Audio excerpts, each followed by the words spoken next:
Hi, it's Gretchen Dixon, Product Specialist at SOLABS. In an earlier video, we talked about creating a curriculum and a training activity.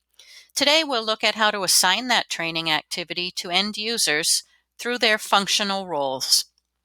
I will log back in as a training administrator. And as mentioned before, you do need to have the SOLABS Training Administrator role to do any maintenance to curricula and training activities in the training section. So I'll go to the training section and the navigation tab. I can look at all my open curricula. So we'll look for the one that we recently created. I can actually search by create date, newest to oldest. And here's the one that I recently created. So let's go in and view this curriculum. When we view it, we see all the training activities down at the bottom. So we see the training activity for the reading of this SOP. So I'm going to view that training activity. It is currently not assigned to anyone. It is showing a completion percentage of 100% because I did set it up to have authors and approvers get automatic credit for it. So now that it is created, if you'd like to link it to function roles so that everyone with that function role will get the training as an assignment, you would choose under this job title profile section the option Add Activity to Profile. When we do that, we get all of our available function roles. So this job title field here includes all of the function roles that you will have set up for your organization or that your administrator has. So let's look for some appropriate roles. This is operation of a small vial filling line.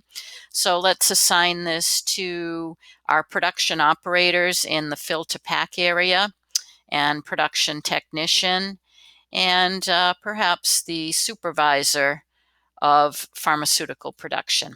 So we'll start there.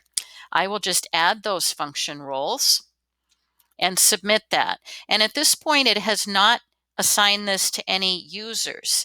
It has basically set up a filter where I can now choose the users based on those function roles. Only those users will come up. So now we see that it is assigned to these function roles.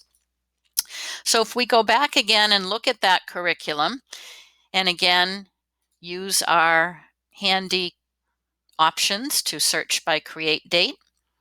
I can go in now and view this training activity again. And now I can assign end users. When I assign end users, if I leave it at the default for job title profile, you'll notice here are the three that I linked it to. I can select all, and at that point, all of the users who have those function role assignments will come up. I can choose them all or just some if that might be the case. I'll go ahead and select all.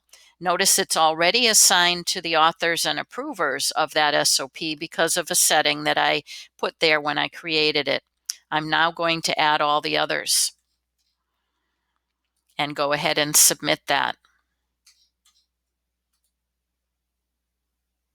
So now I have all of these people assigned. Notice they don't have a due date. It's up to you if you'd like to use due dates, but if you would, you can now use the schedule users activity. And again, pick all of your linked job profiles, all of your users. And again, you could, for whatever reason, pick some and not others. Now I will add a due date, and I'll go out a couple of weeks here. And when I click add, I now have due dates of January 7th for all of my users. So I will go ahead and submit that. And because I had set up the training activity to be active up front, this now will be assigned to those people. They will get an email notification and can go in and read that SOP. Thanks for watching.